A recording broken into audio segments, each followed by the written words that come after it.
Hey, welcome back for another look at the X-Files. Today we're going to be looking at The Walk, episode 7 of season 3. Debuting November 10th, 1995, The Walk takes our agents to a military hospital where mysterious deaths are occurring and the only suspect is a quadruple amputee. Lieutenant Colonel Victor Stans, a disabled war veteran, is in the psychiatric ward of an army hospital because he's tried to take his life 3 times in the past 3 weeks. No matter what he does or how he tries to do it, someone or something is preventing him. Although if you know someone is such a risk to themselves, why would you leave them in a room they can easily walk out of? Stans makes his way to the hydrotherapy room, where I guess he's gonna try and boil himself alive. Of the many ways to take yourself out, this is definitely one of them. Stand down, Lieutenant Colonel. Generally, a spooky apparition would be the one trying to kill someone, not attempting to save their life. Regardless, they get him out of the tub, but he's kind of a mess. I don't know how long a human can survive in boiling water, but if Halloween 2 is anything to go by, then he should be dead. A short time later, and the agents are on the scene because Stans claims someone was in the room with him. But this person saved your life, is that right? Look at me. Look. I have no life. He took it all away. If you quickly look at Stans, clearly what's happened to him is of his own doing. This mystery person he claims was in the room didn't have a hand in anything. However, Stans says this man he's seen was the one who killed his wife and kids, and this person simply won't let him die, forcing him to suffer. Scully believes what they're dealing with is a man suffering from shell shock, or the more friendly sounding PTSD, because we've got to water down what these men and women suffer through so as not to offend anyone. Captain Janet Draper comes in and is all, "You're not supposed to be here. The military handles these cases on their own, blah blah blah." Typical brush Mulder and Scully off like always. So Scully wants to speak to General Callahan, the man who seems to be responsible for everything going on here. But the feisty little back and forth between the ladies only seems to excite Mulder.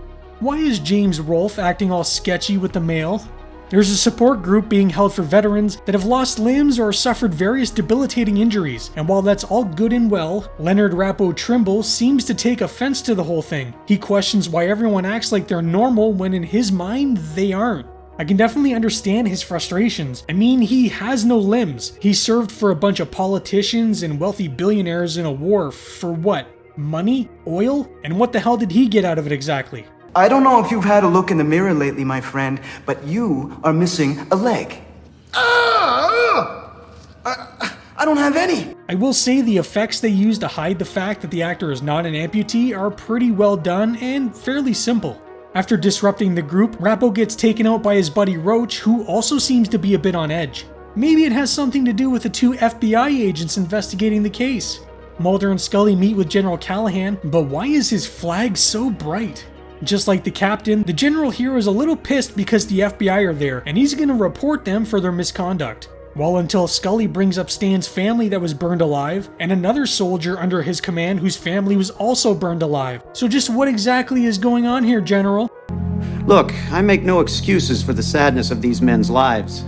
They are casualties of war. Once brave men who we can do little but feel sorry for. Gotta love how the military sees human life. Mulder and Scully are no pushovers, and if you think they're just gonna stop their investigation, you've got the wrong agents. Scully believes the general is protecting his men from the murder of their own families, but that seems way too convenient. There must be something a little more on the spooky side going on. Your time has come, killer. See, I told you it was something spooky. Whatever this ghostly figure is, it also leaves creepy backmasking messages on the general's answering machine. The captain decides to slip into something a little more comfortable and take a nice late night dip. But as she does, it appears as though she isn't alone. And all this scene does is reaffirm my childhood fear that there was always something in the swimming pool with me. Although in my head it was always a great white shark. Didn't Hollywood just come out with a stinker about a haunted pool? Well, obviously the captain didn't make it, but this is no normal drowning. You can clearly see fingerprints on her neck. From what Mulder was able to find, the captain was the only one to enter the pool. Mulder does think that based off the pattern of the deaths, that the general's family may be in danger. Surprisingly, the general doesn't immediately poo-poo the idea that something strange is going on and tells Mulder of his experience last night with the strange phone call and soldier in the mirror. I saw someone in my office. He said my name, but when I turned around, he was gone. Excuse me, but he didn't say your name. Your time has come, killer. Apparently, this isn't the first time his answering machine has gone on the fritz. On 2 separate occasions, he's received the same creepy calls at his own home. Meanwhile, at the Callahan residence, a spooky figure decides to commit some mail fraud with some of the General's mail. Oh, what is that roach up to? The agents in general arrive at his home, not because of the stolen mail. He doesn't find out about that until he gets there. He actually brought the agents so they can all listen to the weird messages the General has been getting.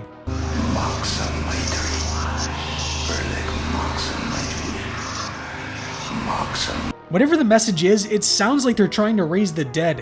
While Scully does a little snooping around, she notices someone run by in the backyard. When they all go outside to check, they find some shoe prints in the son's sandbox, so Mulder tells the General to call the police. Back at the hospital, Roach hands Rappo the stolen mail. Well, he doesn't exactly hand him the mail, but you get what I mean. Roach doesn't seem to have any choice in being a part of this whole thing, because apparently he's the reason Rappo is in the condition that he is. When Stans is wheeled by, he gives Rappo a look like he finally knows who's been tormenting him and won't let him die. Whoever's targeted the General didn't just leave footprints, they left fingerprints as well. Roach may not have been the most competent person to have steal the mail, but I guess options were pretty limited. Because Dummy here left his fingerprints everywhere, his place gets quickly raided. He's being arrested because they think he's the one responsible for the murders, but it's never so cut and dry with the X-Files. Also, hire an exterminator. It doesn't look good for Roach though, because he's got a horde of mail from each and every victim. That is one hell of a sandbox. If I didn't know it, I'd say that large mound is just big enough for a full-grown man to jump out of. The General's son should be okay. I mean, he's being watched by a soldier, and there's no way they'd kill a kid in the show.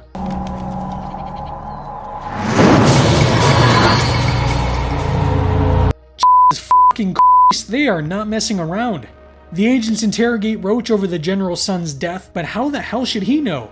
All he tells them is he was Rappo's mailman. Whatever happens beyond that, he doesn't know. But now it looks like the agents might actually have someone they can really pin the murders on. Except he doesn't have any limbs. Now obviously you would probably need limbs if you wanted to commit a murder, so they've reached a dead end. Roach starts losing his shit though. Apparently because Rappo knows that room, that somehow puts Roach in danger. Well, he was right, because when Scully gets back to speak to him, Roach is already dead. Thankfully, Mulder arrives on the scene so he can explain to Scully and the audience just what exactly is going on. I came down here wondering if it could be true, if what Lieutenant Colonel Stans was describing was a case of astral projection. Rappo has been leaving his body through astral projection to murder, and the reason for the mail is because it gives him some connection to the victims so he can kill them. The agents visit with Rappo so they can ask him how he killed Roach. Of course, Rappo plays stupid. How can you prove that someone with no arms or legs is going around killing people? If I could leave my body right now, I could think of something else I'd rather be doing. Like kill General Callahan's boy? It's honestly hard to take Mulder's side on this one. He tells Rappo that he signed up to be a soldier and he knew the risks, but Mulder has no idea what these men and women go through, sacrificing everything for corrupt assholes that could not give two shits about them. Rappo knows that Mulder is onto him though, and you can see it in his face when they leave. Back at the General's place, his wife is cleaning up their son's toys, and even though they just lost him, the General acts kind of cold about the whole thing. He just says, "We can handle this, Francis," with the least bit of emotion or concern. Rappo suddenly appears, and almost immediately the General finds bloody footsteps.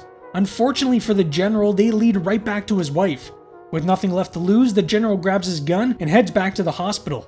There he finds Stans telling him he was right. He won't let them die. But Stans knows who's doing all of this. With the look of a madman on his face, the General walks right into Rappo's room, ready to fire. Except that seems to be what Rappo wants. So he takes his frustration out on the wall, leaving Rappo to suffer like everyone else. He's having some kind of a seizure. When Mulder and Scully arrive to check on Rappo, Scully thinks he's having a seizure, but Mulder knows he's using his little trick. The General's elevator gets sent to the sub-basement, where only good things happen, I'm sure. Watch out, General, it's Kevin Bacon! While the General gets beat down by Hollow Man, Mulder arrives in the sub-basement to do something. I don't know what Mulder thinks he can do to help, but Rappo isn't having it. Scully and the nurse leave Rappo's room and are immediately locked out by Stans. How did this guy that can barely walk manage to slip by these ladies undetected? Scully has the worst spatial awareness. Stans has had enough of this whole thing and is taking matters into his own hands. Luckily for Mulder, Rappo was killed just as his projection was about to come back for another round. And just like that, it's all over. There's no physical evidence that Rappo committed any of the murders, and the whole thing is just left unsolved. The Walk is a decent episode. It's not one of my favorites, but I like it enough. Like I mentioned a few times, it's hard to blame Rappo for how he feels. Yes, murder is wrong, but so is sending men and women to their deaths over money. You have all these veterans that come back either physically or mentally destroyed, and what does the government do? Just toss them aside like they never mattered. You can't justify what Rappo did to those that had nothing to do with what happened to him, the wives and children, but the general and his officers, you could probably make an argument for. The episode has a 7.1 on IMDb, and I'm probably going to give it a 6. I like it, but it's missing something that I can't quite put my finger on. Most critics were fairly middling on the episode, and Rolling Stone ranked it as the worst episode of the series when ranking every episode from worst to best. Not Fight Club that has 2 Kathy Griffins, no, The Walk. Although when reading the reasoning why, the writer Jack Francis said, "But there's an undertone that disabled people can only affect the world around them through supernatural means, and their lives are in essence over. That sits very, very uncomfortably in my core. Detestable television."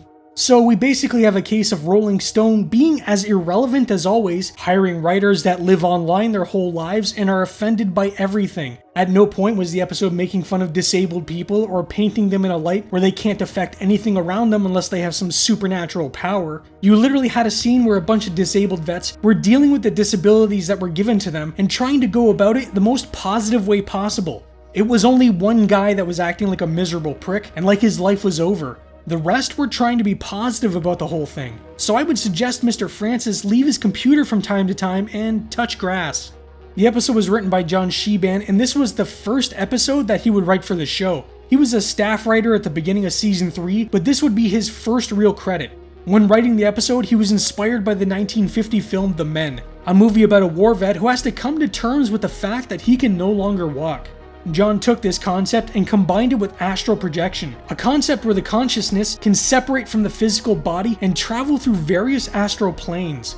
He found the hardest part about writing the episode was just getting Mulder and Scully on the case together, because it had to make sense for them to be there, but also be at odds with one another. The other writers weren't really fond with the idea of killing the general's son, but John felt it was necessary for the story. Rappo wanted to hurt the general as bad as he could, and it doesn't get much worse than taking away someone's child.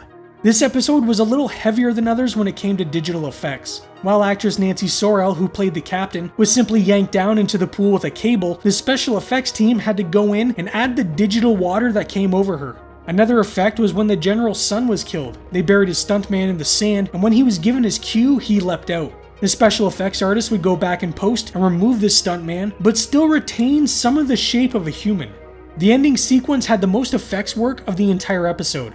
They had another stuntman wearing a full body suit and would have him perform all the various shots needed for the scene, again going back and removing him digitally. They would also use what they called an air ram to toss Mulder and the general across the room after they were attacked, although it was really just stunt performers and not the actual actors. The effects work were pretty extensive, and because of how long they took, they almost weren't finished in time for the episode's debut. Willie Garson played Quentin Roach Freely. Willie has over 170 credits to his name and appeared in nearly 300 television episodes. He got his start in 1986 with a TV miniseries called The Deliberate Stranger. He's probably best known for his roles in shows White Collar, which he appeared in 81 episodes, and Sex and the City, which he appeared in 27. In 2021, he unfortunately passed away from pancreatic cancer on September 21st at the age of 57.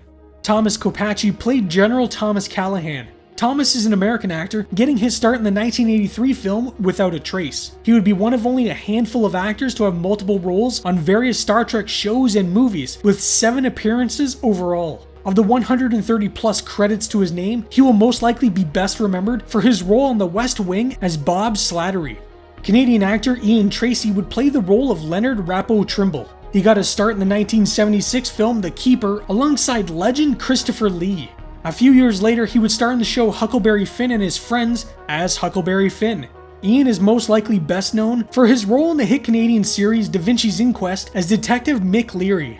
The Walk is a decent episode. I'll give it a lukewarm recommendation. Next up is an episode that I had completely forgotten about, as a young girl is held captive by a crazed man and a woman with a psychic connection to her may be her only hope, in the episode Oubliette. So what does everyone think of The Walk? Love it? Hate it? Let me know your thoughts down in the comments. That's all for today, folks. I hope you're having a wonderful day and that you're keeping warm if you're in a colder area like me. I'll see you next time and stay spooky. Friday. He's gonna kill me! I'm a dead man! Mulder and Scully track a killer The bedsheet was stuffed down his throat. who has no boundaries, no body, and no mercy. An all-new X-Files, Friday at 9, 8 Central.